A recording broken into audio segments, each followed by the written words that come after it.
Thumbnail screen से हटा दो उधर। लाइव हो गया।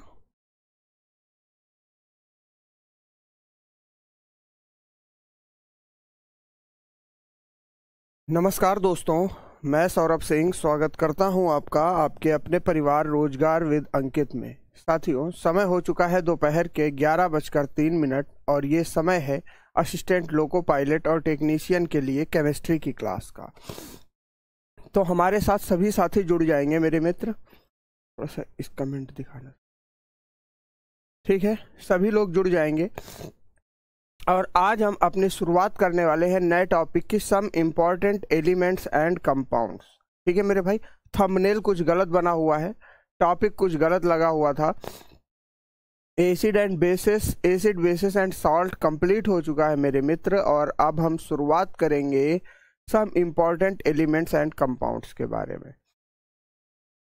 पूजा चौहान प्रणाम, ममता वर्मा गुड मॉर्निंग, सूरज सिंह प्रणाम, सोनेलाल गुड मॉर्निंग, राम राम अमित जी, है ना? जयदेव गैंगवार राधे राधे, है ना? स्वाति विश्वकर्मा हरिलाल, सूरज सिंह, दीपू नागर। ठीक है मेरे भाई। गौरव, पूजा चौहान, ठीक है। कितने लड़के जुड़े हैं देख।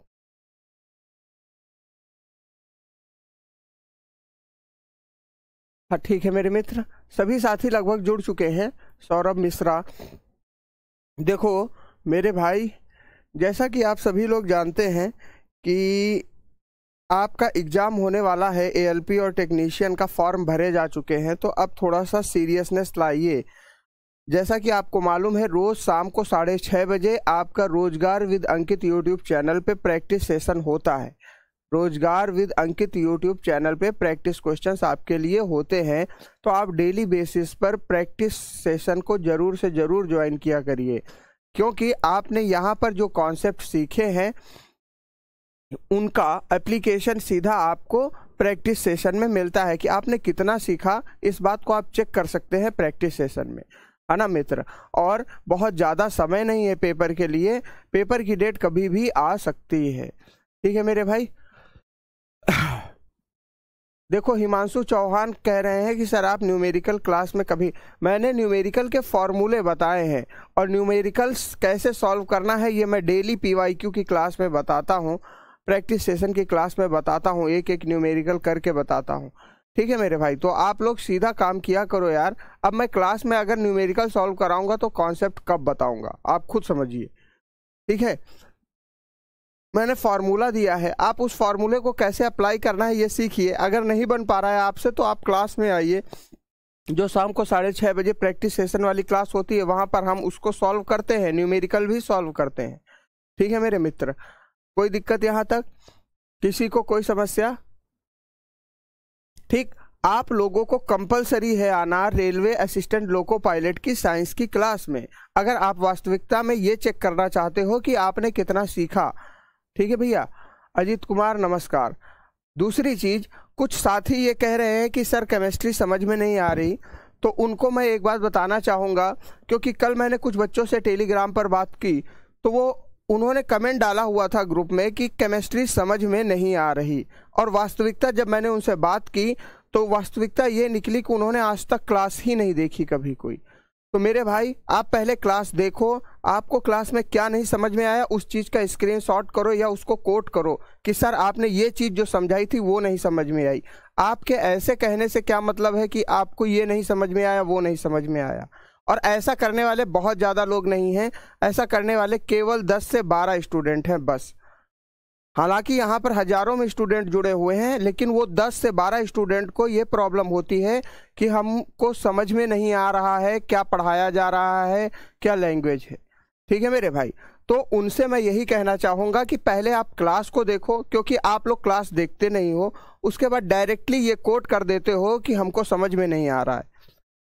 ठीक है, पहले आप क्लास देखो, आपको क्या नहीं समझ में आया उस पॉइंट के नीचे अंडरलाइन करो, उस टॉपिक के नीचे अंडरलाइन करो, उसको हम डिस्कस करेंगे। लेकिन आप पूरी तरीके से आप बेवजह केवल यही कहोगे कि नहीं समझ में आया, नहीं समझ में आया। अगर आप पढ़ नहीं रहे हो तो आपको कभी समझ में भी नहीं आएगा, इस बात की भी गारंटी मेरी है, ठीक है ना। ऐसा नहीं है मेरे मित्र, देखो मैं बहुत प्रैक्टिकल बात कहता हूँ कि आपने अगर 500 रुपये का या 700 रुपये का एक बैच खरीद लिया है तो इसका मतलब ये नहीं है कि आपने नौकरी खरीद ली है। नौकरी के लिए आपको उस बैच को खरीदने के बाद उसमें मेहनत भी करनी पड़ेगी, उसमें पढ़ना भी पड़ेगा, ठीक है भैया, उसको पढ़ना भी पड़ेगा, ठीक है दोस्त। अजय कुमार जी कह रहे हैं स्क्रीनशॉट नहीं होता है। क्यों नहीं होता है मेरे भाई, बेकार की बात कर रहे हो यार। स्क्रीनशॉट से लोग मेरे को कोट करके आंसर पूछते हैं, आरआरबी एएलपी ग्रुप में भी हो, मैंने देखा है ना। किसी का कोई डाउट है बिल्कुल पूछिए। आप लोग अगर एक ही चीज लिखते हो नहीं समझ में आ रहा है, नहीं समझ में आ रहा है, तो मेरी तरफ से भी ये प्रश्न बनता है आपने पढ़ाई कितनी की है, आपने पढ़ाई कितनी की है जो आपको नहीं समझ में आ रहा। आपने कभी भी कोई क्लास नहीं देखी, मैंने जो क्लास में बताया वही चीज मैं आपसे दोबारा पूछता हूं टेलीग्राम पे तो आप नहीं बता पाते हो, ठीक है मेरे भाई। उसके बाद कहते हो फिजिक्स बहुत अच्छे से समझ में आ रही, जब मैंने फिजिक्स के 3 क्वेश्चन आपके सामने रखे तो आप फिजिक्स के भी क्वेश्चन नहीं बता पा रहे हो। यानी कि ना आपको फिजिक्स आ रही है, ना केमिस्ट्री आ रही है, ना बायो आ रही है, आप केवल टीचर को ब्लेम कर रहे हो दोस्त, है ना। तो ऐसा अगर आपको करना है तो ये गलत बात है, ठीक है मेरे भाई, ये गलत बात है, ऐसा नहीं किया जाता है। फिर तो आप हमें विवश कर रहे हो। एक एक मैं आपको वो सिलेक्टेड कंटेंट दे रहा हूं जो एज इट इज पेपर में देखने को मिलेगा, ठीक है मेरे भाई। और आपको समझ में नहीं आता है, आप मेहनत नहीं करते हो, इसमें हमारा कोई दोष नहीं। इस चीज को समझो, आप थोड़ा सा रिलेवेंट हो जाओ। आज का हमारा नया टॉपिक है some important element and compound. और मेरे मित्र एक चीज आज जरूर कर दीजिएगा, आज से ग्रुप में वो बच्चे भी मैसेज करेंगे जिनको समझ में आता है, ठीक है भैया। जिनको समझ में आता है वो लोग भी मैसेज करेंगे कि हाँ सर हमको समझ में आ रहा है, जरूर करिएगा मैसेज। आपके ये जो पॉजिटिव मैसेज है यही हमको एनर्जी देते हैं। निगेटिव लोग तो अपना काम बराबर कर रहे हैं बिना पढ़े हुए, और आप लोग पढ़ के भी ये मैसेज नहीं करते हो कि आपको समझ में आ रहा है। अगर आपको वास्तविकता में समझ में आ रहा है तो जरूर मैसेज करिएगा कि हाँ हमको क्लियरली समझ में आ रहा है सर, ठीक है मेरे भाई। इस चीज का विशेष ध्यान रखना है आज आपको। Some important elements and compound, यानी कि कुछ महत्वपूर्ण तत्व एवं यौगिक। देखो मेरे भाई, अगर हम इस टॉपिक के बारे में बात करें तो इसमें हम पढ़ेंगे कुछ ऐसे इंपॉर्टेंट एलिमेंट्स के बारे में, कुछ ऐसे इंपॉर्टेंट एलिमेंट के बारे में जो ये बताते हैं कि उनकी पोजीशन क्या है, उनका एटॉमिक नंबर क्या है, उनके कंपाउंड क्या है, इनके बारे में हम पढ़ेंगे, ठीक है मेरे मित्र। चलिए यहाँ पर हम कॉन्सेप्ट की शुरुआत करते हैं। सबसे पहला तत्व जो हमारे सामने आता है वो मित्र होता है हाइड्रोजन का, ठीक है। अच्छा, अगर हम देखें तो इसका रासायनिक चिन्ह क्या होगा मेरे भाई, बताओ। हाइड्रोजन का रासायनिक चिन्ह क्या होगा गुरुजी? हाइड्रोजन का रासायनिक चिन्ह होगा H, ठीक है मेरे भाई। हाइड्रोजन का रासायनिक चिन्ह यानी कि केमिकल सिंबल क्या होगा? H होगा, ठीक है सर, कोई दिक्कत नहीं। अच्छा, अब देखो थोड़ा सा ध्यान से, अगर हम देखें तो हाइड्रोजन एकमात्र ऐसा तत्व है जिसके अंदर न्यूट्रॉन नहीं पाया जाता है। ये क्वेश्चन कई बार पेपर में आया है, ठीक है, ठीक। चलिए अगर हम देखें तो यहाँ पर क्या लिखेंगे, हाइड्रोजन में एक भी न्यूट्रॉन नहीं पाया जाता। हाइड्रोजन में मेरे मित्र, हाइड्रोजन में एक भी न्यूट्रॉन नहीं पाया जाता, ठीक है दोस्त। अगर आप ध्यान से नोट्स बनाओगे, पढ़ोगे ना, तो सब कुछ, इससे बाहर कुछ नहीं है किसी भी रेलवे एग्जाम में, चाहे वो एलपी हो, चाहे एनटीपीसी हो, चाहे ग्रुप डी हो, चाहे कुछ भी हो, है ना। इस बात की मैं गारंटी लेता हूं। लेकिन आप लोग परेशान कर रहे हो, ये बहुत गलत कर रहे हो यार, ये बहुत गलत कर रहे हो। ये 10-12 बच्चों की वजह से पूरे ग्रुप का नुकसान हो रहा है, ये बात मैं समझ रहा हूं, ठीक है ना। तो जिन लोगों को अगर समझ में आता है, अगर वास्तविकता में समझ में आता है, तो आज से आप लोग जरूर से जरूर डेली बेसिस पर कमेंट करेंगे कि हमको क्लास समझ में आती है। अगर नहीं आती है तो कोई दिक्कत नहीं, आप भी कमेंट करिए कि नहीं आती, है ना।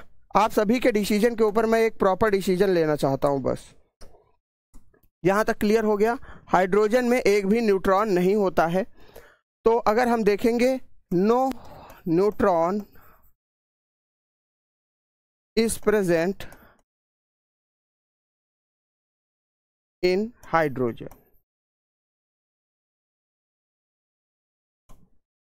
चलिए, ये 10-15 बच्चे जो हैं यार, ये लोग पढ़ते तो है नहीं बिल्कुल, और उसके बाद सीधा सीधा ब्लेम कर रहे हैं टीचर्स को। क्या मतलब है यार ऐसी चीज का? थोड़ा सा पढ़ो, तुम भी तो पढ़ो यार। पूरी क्लास में हजारों बच्चों को समझ में आ रहा, 10-15 लोग तुम ही हो ऐसे, पता नहीं कहाँ से IIT करके आए हो जो आपको नहीं समझ में आ रहा। ठीक है मेरे भाई, अगर हम यहाँ पर देखें तो इसको देखिए, अगर हाइड्रोजन में एक भी न्यूट्रॉन नहीं होता है। दूसरी चीज, hydrogen is the lightest material, hydrogen is the lightest material, यानी कि ये सबसे हल्का तत्व है। ध्यान से सुनिए, हाइड्रोजन क्या है? सबसे हल्का तत्व है। ये सबसे हल्का तत्व है, सबसे हल्का तत्व है। ठीक है मेरे भाई, कोई समस्या किसी को यहां तक? चलिए अब हम अगला कॉन्सेप्ट देखते हैं। अगर हम बात करें तो हाइड्रोजन के 3 समस्थानिक होते हैं। हाइड्रोजन के 3 समस्थानिक होते हैं, यानी कि isotopes of hydrogen, isotopes of hydrogen. ठीक है, हाइड्रोजन के कितने समस्थानिक होते हैं? देखो, हाइड्रोजन के समस्थानिक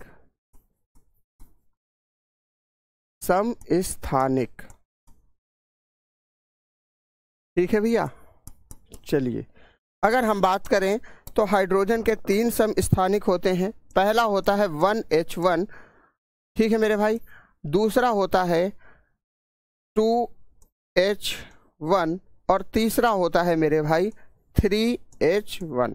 देखो, अगर हम बात करें तो 1H1 को कॉमनली क्या बनाया जाएगा? 1H1 को क्या बनाया जाएगा मेरे भाई? हाइड्रोजन एटम ही इसको हम कहेंगे।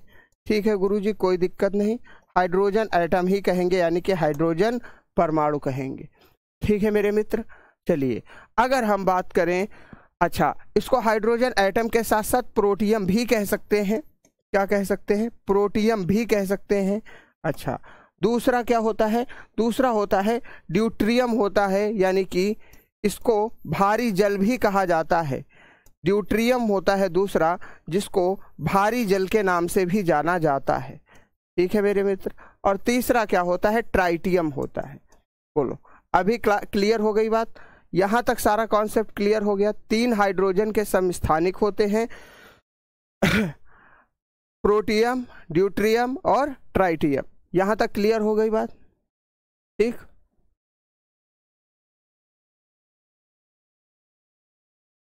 ठीक है, कंप्लीट हो गया। चलिए आगे बढ़ते हैं। अगर हम देखें तो मेरे भाई अब कॉन्सेप्ट आता है कि हाइड्रोजन गैस की प्रॉपर्टीज क्या होती हैं, यानी कि प्रॉपर्टीज ऑफ हाइड्रोजन गैस। ध्यान से देखिएगा, प्रॉपर्टीज ऑफ हाइड्रोजन गैस, ध्यान से समझो।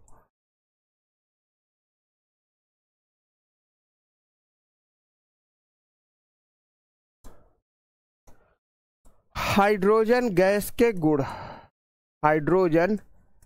हाइड्रोजन गैस के गुण क्या है? ठीक है भैया, हाइड्रोजन गैस के गुण क्या है? चलो ध्यान से समझते हैं इसको। ठीक है मेरे भाई। चलिए अगर हम बात करेंगे तो हाइड्रोजन गैस के सबसे पहले गुण के बारे में, तो क्या है? हाइड्रोजन गैस पहली चीज तो रंगहीन होती है, इसका कोई भी रंग नहीं होता। दूसरी चीज, हाइड्रोजन गैस गंधहीन भी होती है, इसकी कोई सुगंध नहीं होती। और हाइड्रोजन गैस के साथ में कोई भी स्वाद नहीं आता, यानी कि हाइड्रोजन गैस अगर हम देखें तो पूरी तरीके से गंधहीन, रंगहीन और स्वादहीन होती है। ठीक है मेरे भाई। क्या होती है हाइड्रोजन गैस। हाइड्रोजन गैस देखो ध्यान से देखो इसको, पहली प्रॉपर्टी हाइड्रोजन गैस कैसी होती है मेरे भाई, गंधहीन होती है, गंधहीन होती है। दूसरा रंगहीन होती है और तीसरा स्वादहीन होती है, स्वादहीन होती है। यानी कि अगर हम देखें तो मेरे मित्र ये कैसी होगी, पहली चीज तो ऑर्डरलेस होगी, ऑर्डरलेस होगी। दूसरी चीज कलरलेस होगी, कलरलेस होगी। और तीसरी चीज टेस्टलेस होगी, टेस्टलेस होगी। ठीक है मेरे भाई, बोलो हाइड्रोजन गैस कैसी होगी, ऑर्डरलेस होगी यानी कि गंधहीन होगी, रंगहीन होगी और टेस्टलेस होगी। इतनी बात मैं समझ पा रहा हूं कि समझ में आ रही होगी आप लोगों को, बेसिक सी बात। ठीक, चलिए अगला कॉन्सेप्ट देखते हैं। अगला कॉन्सेप्ट क्या कहता है, चलिए अगला कॉन्सेप्ट जब हम देखेंगे तो हाइड्रोजन गैस प्राप्त कैसे की जाती है, जब भी धातु जल के साथ अभिक्रिया करेंगी, जब भी धातु जल के साथ अभिक्रिया करेंगी, जल के साथ अभिक्रिया करेंगी, अभिक्रिया करेंगी, अभिक्रिया करेंगी। ठीक, या फिर अम्ल किसी धातु के साथ अभिक्रिया करेगा, किसी धातु के साथ अभिक्रिया करेगा तो हमें क्या प्राप्त होगा भैया, हमें हाइड्रोजन प्राप्त होगा। हमें क्या मिलेगा, हमें हाइड्रोजन प्राप्त होगी। ठीक है, अगर हम अंग्रेजी वाले बच्चों के लिए लिखना चाहें तो हम क्या लिख सकते हैं कि when any metal reacts with water, when any metal react with water and acid react with water, acid react with water, react with water, H gas is obtained, obtained। यहां तक किसी को कोई समस्या है तो बताओ, हमें क्या मिल जाएगा, ऑक्सीजन गैस मिल जाए, हाइड्रोजन गैस मिल जाएगी। यहां तक किसी को कोई दिक्कत, बेसिक सी बातें हैं हाइड्रोजन गैस के लिए। ठीक, चलिए अब थोड़ा सा आगे बढ़ते हैं। ठीक, अगला कॉन्सेप्ट देखो अब हम अगला कॉन्सेप्ट देखें तो हाइड्रोजन एक बहुत ही ज्वलनशील गैस है, बहुत जल्दी आग पकड़ने वाली गैस है। कौन, हाइड्रोजन। ठीक है भैया, हाइड्रोजन एक हाई इन्फ्लेमेबल गैस है, यानी कि यह बहुत जल्दी आग पकड़ती है। ठीक है मेरे भाई, तो हाइड्रोजन लिख लेंगे इस पॉइंट को, हाइड्रोजन एक ज्वलनशील गैस है, ज्वलनशील गैस है। ठीक है मेरे भाई, यानी कि हाइड्रोजन इज हाईली इन्फ्लेमेबल,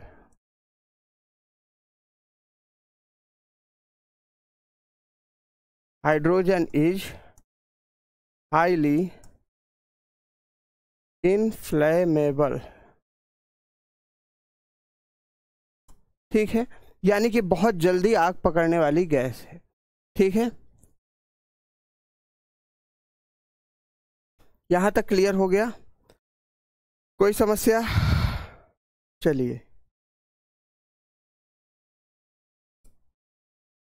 अब मेरे मित्र एक शिवाजी बता रहे हैं, सर ड्यूटेरियम को भारी जल नहीं कहते। ड्यूटेरियम मेरे भाई हमको भी मालूम है, जब D2O बनता है, फॉर्मूला होता है D2O, यानी कि जब इसके साथ ऑक्सीजन रिएक्ट करेगी तभी तो इसके साथ क्या बनेगा, भारी जल बनेगा। अब ठीक उसी प्रकार से अगर हम बात करें तो सर हाइड्रोजन को हम पानी नहीं कहते, हाइड्रोजन H2O को पानी कहते हैं। यार बिना ऑक्सीजन के आप पानी कैसे बनाओगे ना, इतना तो कॉमन सेंस रखो शिवाजी। है ना। अगर आपके पास खाली हाइड्रोजन हो तो क्या आप पानी बना लोगे बिना ऑक्सीजन की हेल्प से? नहीं बनेगा ना यार। ठीक, H2O लगाओगे तभी तो पानी बनेगा। अब आपको ये चीज़ मालूम होनी चाहिए कि आप वाटर का कोई भी कंपाउंड प्राप्त कर रहे हो, यानी कि पानी का कोई भी यौगिक प्राप्त कर रहे हो, तो उसके लिए ऑक्सीजन तो चाहिए ही। लेकिन अगर आप यहाँ पर देखोगे तो D2O में मुख्य घटक कौन सा है? ड्यूटेरियम है कि नहीं है? भारी जल में मुख्य घटक ड्यूटेरियम है। ठीक है, कोई समस्या यहाँ तक? चलिए, यहाँ तक कॉन्सेप्ट क्लियर हुआ। चलिए, हाइड्रोजन एक अत्यंत ज्वलनशील गैस है। अच्छा, इसका उपयोग किस में किया जाता है? इसका उपयोग धातुओं को काटने के लिए किया जाता है। यानी कि धातुओं को काटने के लिए हम किसका प्रयोग करते हैं? हाइड्रोजन गैस का। धातुओं को काटने के लिए किसका प्रयोग किया जाता है? हाइड्रोजन गैस का प्रयोग किया जाता है। जैसे आपने देखा होगा कि वेल्डिंग वाली दुकान में जो गैस कटर होते हैं, गैस से जो कटिंग करते हैं लोहे की, ठीक है मेरे भाई, उसमें कौन सी गैस भरी होती है? वो हाइड्रोजन गैस होती है। ठीक है मेरे भाई, हाइड्रोजन गैस का प्रयोग होता है।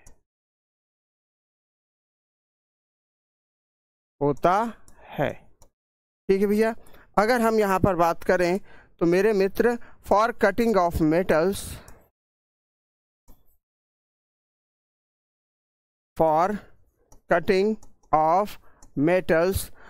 Hydrogen gas is used.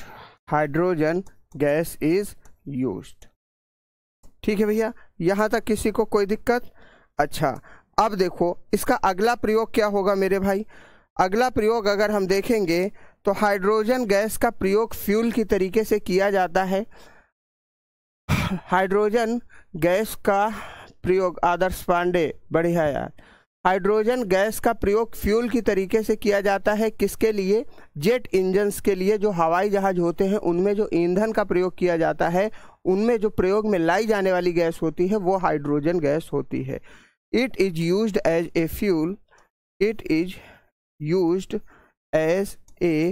Fuel in rockets. ठीक है मेरे भाई, यानी कि अगर हम बात करें तो रॉकेट में ईंधन की तरह प्रयोग में लाया जाता है। रॉकेट में ईंधन की तरह प्रयोग में लाया जाता है। ठीक है भैया, प्रयोग में लाया जाता है। ठीक, यहाँ तक किसी को कोई दिक्कत है? बोलो, समझ में आ गई बात?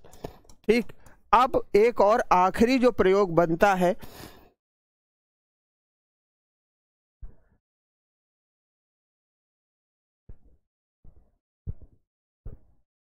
ठीक है मेरे भाई,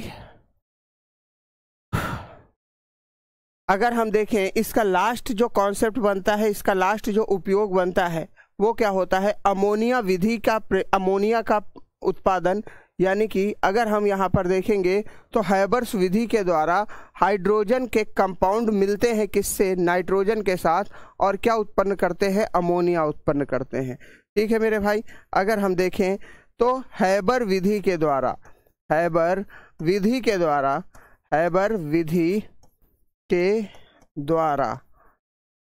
ठीक है मेरे भाई, अमोनिया का निर्माण करने में, अमोनिया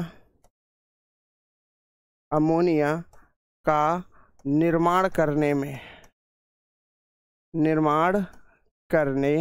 में, ठीक है मेरे भाई, यानी कि फॉर मेकिंग अमोनिया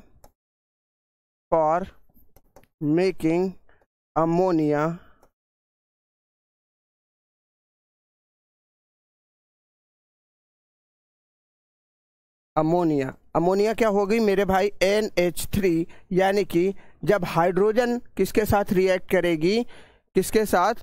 नाइट्रोजन के साथ, फॉर मेकिंग अमोनिया, NH3। ठीक है मेरे भाई, यहाँ तक क्लियर हो गई? कौन से प्रोसेस से? By Haber's process. यहाँ तक बोलो, कॉन्सेप्ट क्लियर हो गए? हाइड्रोजन को लेकर सारे डाउट क्लियर हो गए कि नहीं हो गए? बोलो, यहाँ तक क्लियर हो गया? बोलिए, यहां तक कॉन्सेप्ट क्लियर हो गया?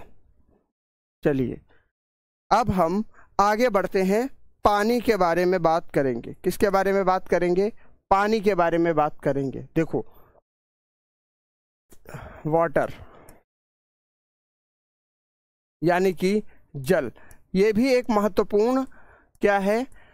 अणु है, आप कंपाउंड भी कह सकते हो। अगर हम देखें तो जल किससे मिलकर बना होता है? ये ऑक्सीजन और हाइड्रोजन से मिलकर बना होता है। ये H2O अर्थात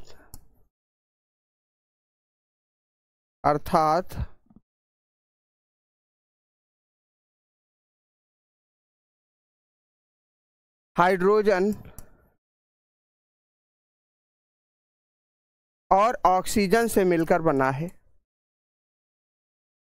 ऑक्सीजन से मिलकर बना है मेरे भाई, ठीक है, मिलकर बना है, कोई दिक्कत? Made from hydrogen and oxygen, made from hydrogen and oxygen, hydrogen and oxygen, ठीक है। यहां तक किसी को कोई डाउट? चलिए अगला कॉन्सेप्ट देखते हैं मेरे मित्र। अगर हम देखेंगे दूसरा, तो पानी क्या है? पानी अधिकतर पदार्थों को अपने आप में घुलाने की क्षमता रखता है। पानी क्या करता है? अधिकतर पदार्थों को अपने आप में घुलाने की क्षमता रखता है, यानी कि जो ज़्यादातर पदार्थ हैं वो पानी में घुल जाते हैं। तो पानी कैसा है? एक अच्छा विलेयक माना जाता है। पानी क्या माना जाता है? एक अच्छा विलेयक माना जाता है। पानी अधिकतर पदार्थों को अधिकतर पदार्थों को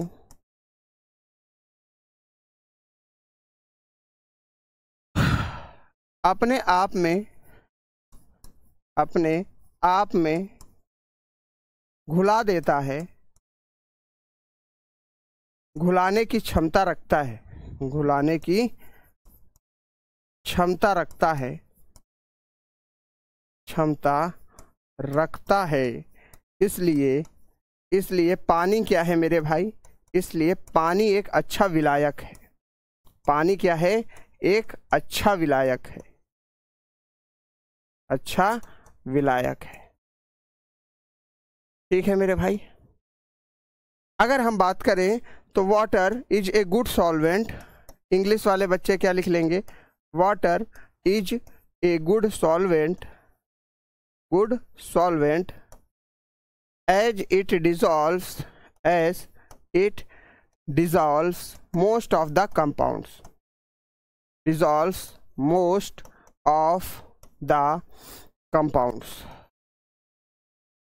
ठीक है मेरे भाई।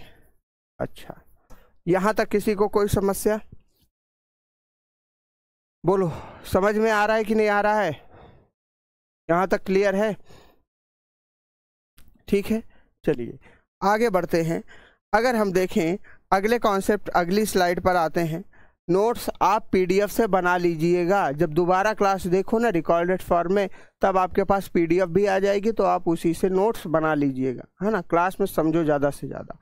अगला कॉन्सेप्ट देखिए, अगर हम यहाँ पर बात करेंगे मेरे दोस्त, तो पानी का जो घनत्व होगा सर्वाधिक कब होगा?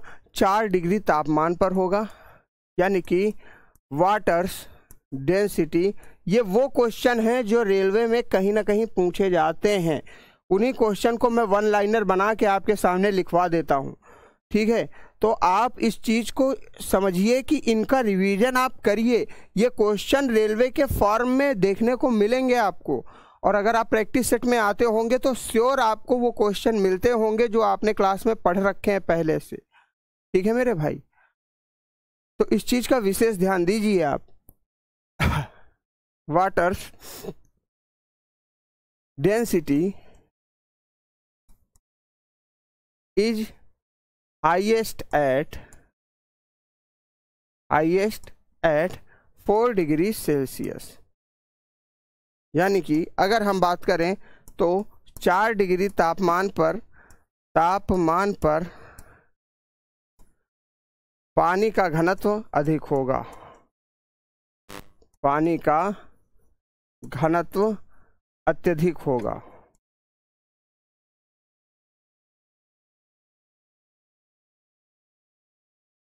ठीक है भैया, किसी को कोई डाउट यहाँ तक, कोई समस्या?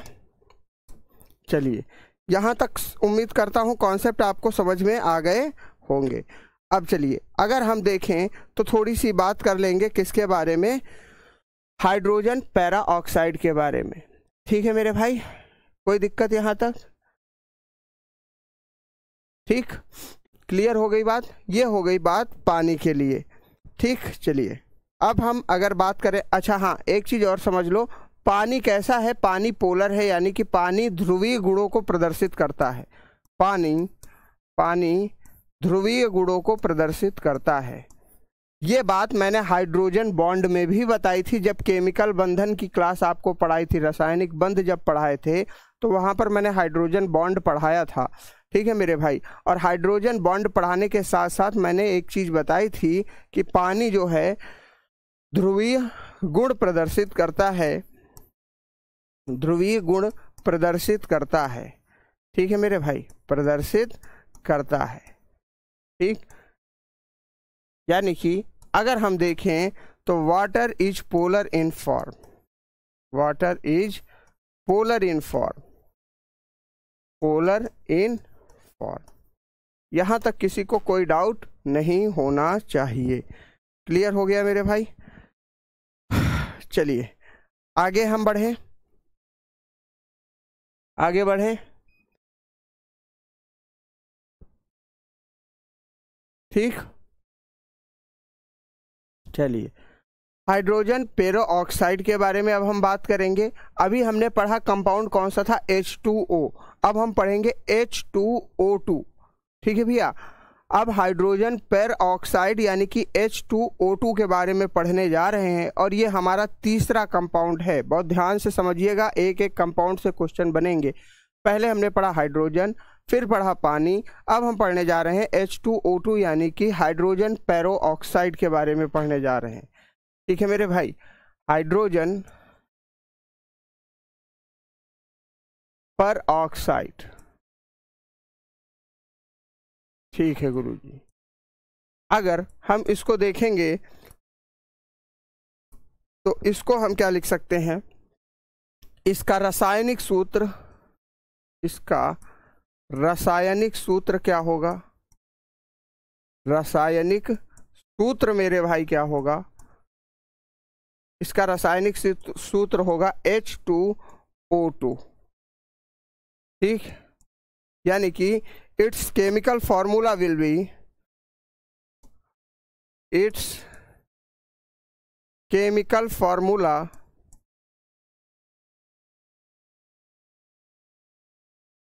Will be H2O2। ठीक, कोई दिक्कत यहाँ तक?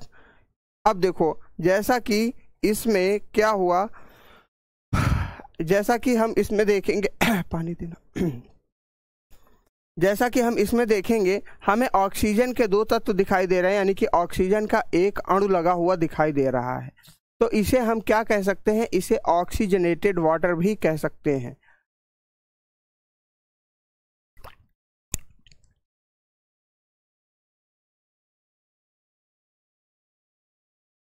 ठीक है मेरे भाई, अगर हम देखें तो हम इसे क्या कहेंगे? इसे ऑक्सीजनेटेड वाटर भी कहेंगे। क्या कहेंगे?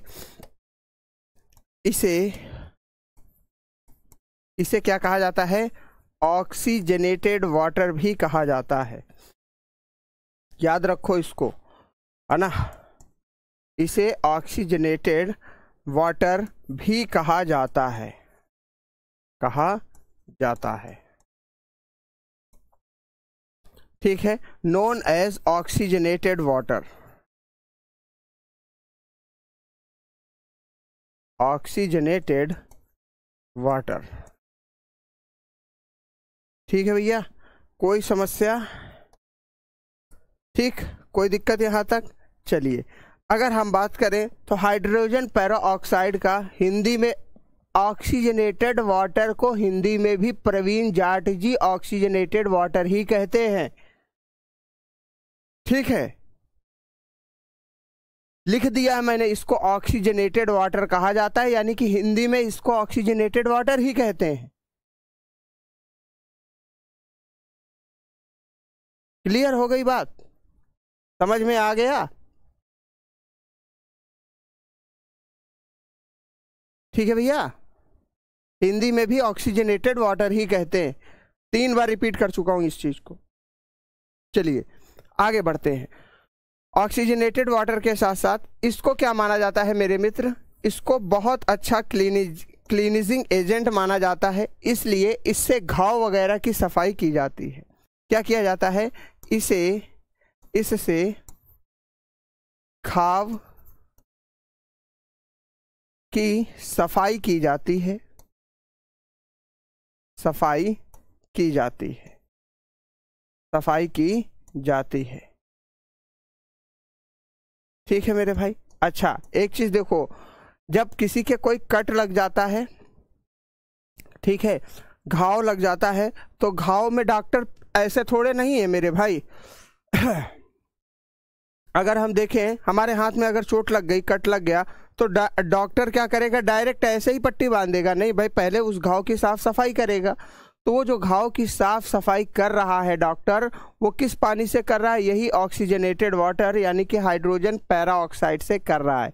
अच्छा, और कई बार आप लोगों ने देखा होगा कि कान में जो गंदगी जमा हो जाती है, जिसको आप ईयर वैक्स भी कहते हो, कान में गंदगी जिसको कहते हो, गांव में इसे खूंट भी कहा जाता है, खूंट जिसको कहते हैं। ठीक है, तो अगर उसको साफ करना होता है तो आप किसका प्रयोग करते हो? हाइड्रोजनेटेड वाटर यानी कि हाइड्रोजन पैराऑक्साइड लाते हो मेडिकल स्टोर से, कि हमें क्या दे दो? हाइड्रोजन पैराऑक्साइड दे दो, जिससे हम क्या करेंगे? आप जैसे ही आप इसको कानों में रखोगे तो ये जितनी भी गंदगी होगी ये बाहर निकाल देगा। ठीक है मेरे भाई। तो अगर हम देखें तो it is used for cleaning wounds, for cleaning wounds.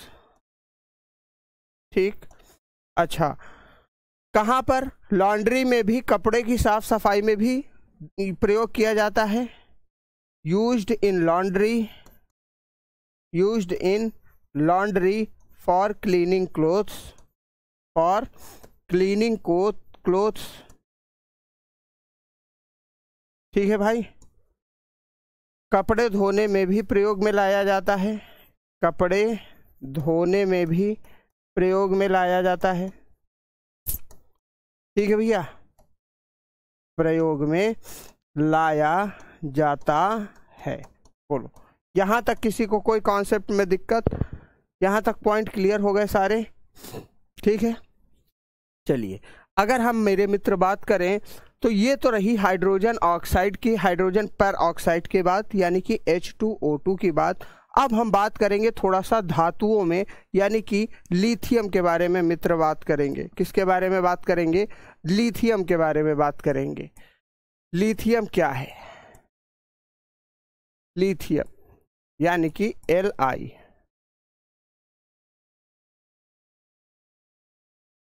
बोलो, अगर हम लिथियम को देखें तो मेरे मित्र लिथियम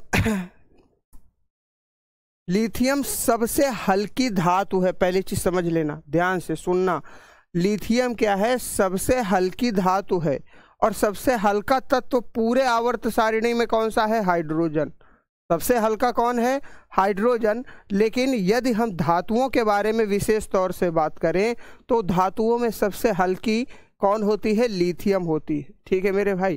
तो अगर हम देखें तो लिथियम का परमाणु क्रमांक कितना है? लिथियम का परमाणु क्रमांक कितना है पहले देख लेते हैं।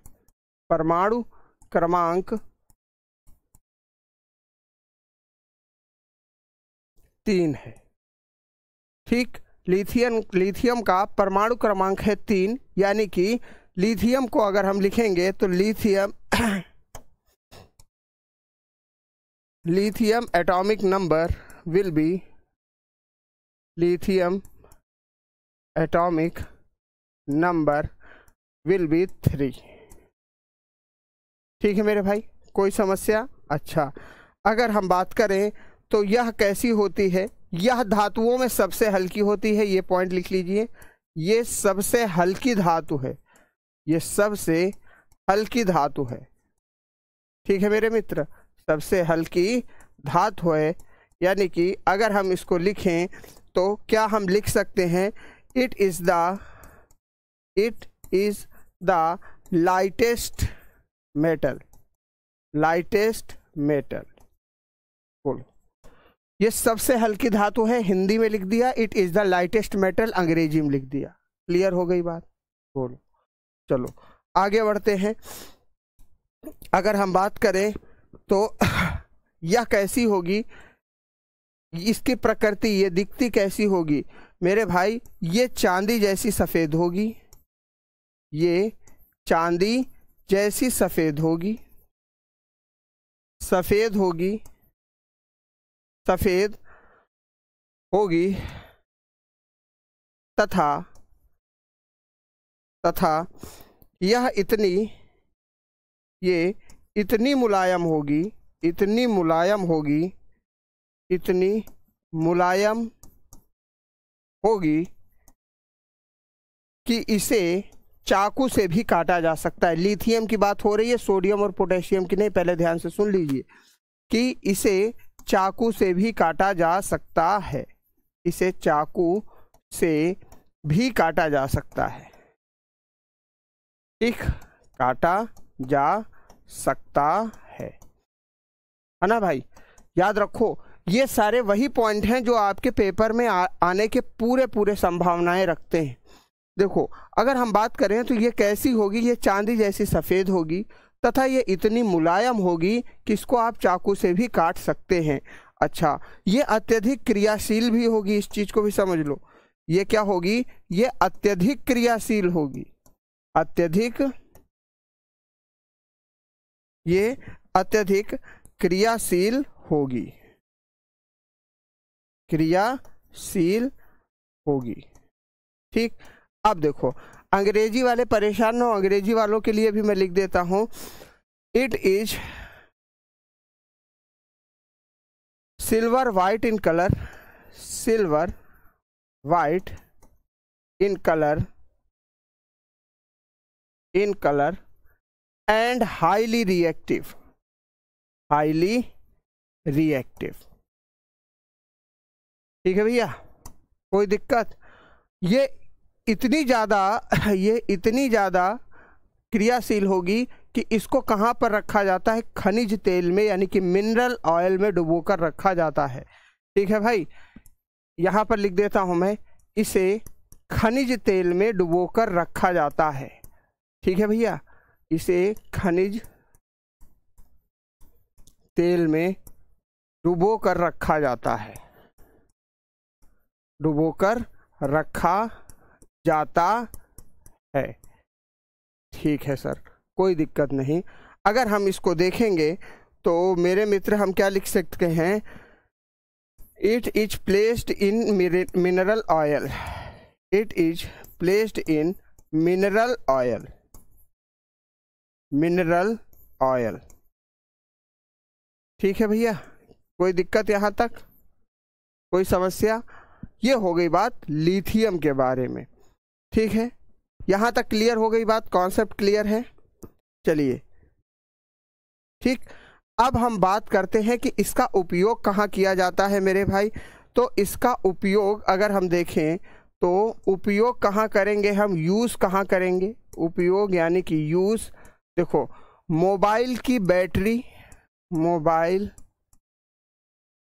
की रिचार्जेबल बैटरी जो होती है ना भैया, उसको बनाने में प्रयोग किया जाता है, रिचार्जेबल बैटरी बनाने में। ठीक, दूसरा एसी आदि उपकरणों में, जो एसी चलते हैं घरों में, एसी आदि उपकरणों में इसका प्रयोग होता है, एसी आदि उपकरणों में इसका प्रयोग होता है, उपकरणों में इसका प्रयोग होता है। बोलो ठीक। अगर कुल मिला के देखें तो विद्युत विद्युत उद्योग में इसका प्रयोग होता है। ठीक है मेरे भाई, विद्युत उद्योग में इसका प्रयोग होता है। अगर हम देखें तो विद्युत उद्योगों में इसका प्रयोग होता है, विद्युत उद्योगों में इसका प्रयोग होता है, उद्योगों में इसका प्रयोग होता है। यहां तक क्लियर हो गई बात? अंग्रेजी वाले जरूर दिक्कत कर रहे होंगे, तो अंग्रेजी वाले देख लो भैया, सॉल्ट में अगर मैं लिखाऊंगा तो तुमको समझ में आएगा नहीं। देखो, यानी कि अगर हम देखें used in making mobile rechargeable batteries,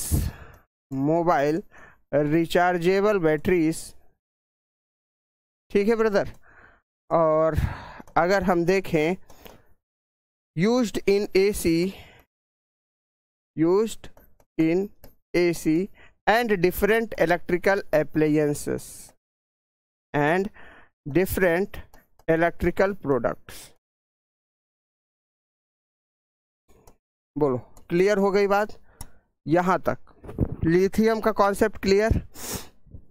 ठीक है, लिथियम का कॉन्सेप्ट क्लियर। ठीक है दोस्त, क्लियर हो गया? हाँ, तो बैटरी में भी होता है ना, बता दिया ना यार। ठीक, चलो यहां तक क्लियर हो गया कॉन्सेप्ट। आगे बढ़े अब हम। लिथियम के बाद अब हमारे पास आएगा मेरे मित्र सोडियम। क्या आएगा? सोडियम। हमने कितने कंपाउंड कवर कर लिए, है ना? अब आधों को तो नहीं समझ में आया होगा, इस बात की गारंटी। आधे नहीं, मतलब वही 2, 4, 10, 15 लोग जो हैं वो दुनिया से विचित्र प्राणी हैं, उनको नहीं समझ में आया होगा, है ना? आप में से कितनों को समझ में आया है, जल्दी से कमेंट करके बता दो, कितनों को समझ में आ गया? हाइड्रोजन, वाटर यानी कि पानी, हाइड्रोजन पेरोक्साइड और लिथियम, 4 एलिमेंट मैंने बता दिए।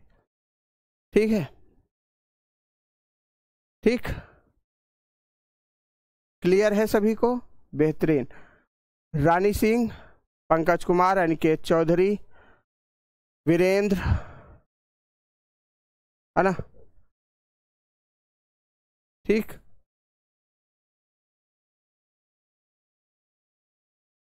कोई दिक्कत यहां तक? सभी साथी कमेंट करने लगे, बेहतरीन। ठीक, चलिए अब देखो, अब इतने बच्चों के कमेंट आ चुके हैं, ओके सर एकदम परफेक्ट समझ में आ गया। ठीक है भैया, लेकिन अगर हम बात करें तो अभी वो 2-4 लोग होंगे जो मैसेज डालेंगे केमिस्ट्री समझ में नहीं आ रही है। मेरे भाई, जब आप पढ़ोगे ही नहीं तो कहाँ से समझ में आएगी? ठीक है, जब आप पढ़ोगे ही नहीं तो कहाँ से समझ में आएगी? क्लास देखते ही नहीं है, डायरेक्ट आ गए बस तुरंत, है ना? तो ऐसे नहीं होता है, चीज़ों को थोड़ा सा सीरियसली लो। ठीक है मेरे मित्र, तो अच्छा, आज एक काम आपको जरूर करना है, टेलीग्राम पे पोस्ट जरूर करनी है। जिसको समझ में आ रही है केमिस्ट्री वो भी लिखेगा कि हाँ सर हमको समझ में आ रही है, और जिनको नहीं आ रही है वो भी लिखेंगे, है ना? तो आज हम एक रेशियो देखेंगे कि कितने वास्तविकता में हैं ये लोग कि जिनको नहीं आ रही है। ठीक है, हमको ये मालूम है ये 10-15 से ज़्यादा नहीं लोग हैं, 10-15 से ज़्यादा लोग नहीं है, लेकिन फिर भी आज आप लोग ध्यान से ये काम करेंगे। ठीक है ना? अगर कोई भी डाउट है उसको तो पूछेंगे ही, साथ में ये काम जरूर करेंगे कि आपको समझ में आ रही है कि नहीं, ये जरूर बताएंगे। ठीक है, यहां तक क्लियर हो गया? चलिए आगे बढ़ते हैं। अब हम बात करेंगे सोडियम के बारे में कल, या थोड़ा सा देख ही लेते हैं, अगर कवर हो जाता है तो बिल्कुल। ठीक है, टाइम है अभी 2 मिनट। अगर हम देखें मेरे मित्र तो सोडियम का परमाणु क्रमांक कितना है? परमाणु क्रमांक कितना है मेरे भाई? परमाणु क्रमांक कितना है? 11 है। यानी कि एटॉमिक नंबर कितना है भाई? 11 है। ठीक है, हाईली रिएक्टिव मेटल है। कैसा है? हाईली रिएक्टिव मेटल है, हाईली रिएक्टिव मेटल है, यानी कि अत्यधिक क्रियाशील धातु है, अत्यधिक क्रियाशील धातु है। ठीक है मेरे भाई, अत्यधिक क्रियाशील धातु है, धातु है। चलिए ठीक है, अत्यधिक क्रियाशील धातु है। ठीक, अच्छा, इसको चाकू से काटा जा सकता है, बिल्कुल काटा जा सकता है। इसको किससे काटा जा सकता है? चाकू से काटा जा सकता है। जी गुरुजी, काटा जा सकता है। ठीक है ना? ठीक, इसे किस में डुबो कर रखा जाता है? इसे केरोसिन ऑयल में डुबो कर रखा जाता है, केरोसिन ऑयल में डुबो कर रखा जाता है ना? इसको हालांकि मैं कल भी रिपीट करूंगा, फिर से रिपीट करूंगा कल। डुबो कर रखा जाता है,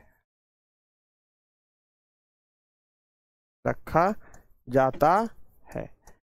ठीक है मेरे भाई, आज के लिए इतना ही।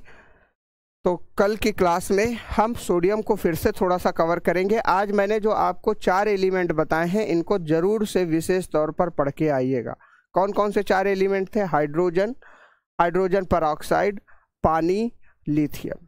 ठीक है, शाम को जरूर आइए। किस पर? रेलवे, एनटीपीसी और एएलपी का जो प्रैक्टिस सेट चलता है, कितने बजे चलता है? शाम को 6:30 बजे चलता है।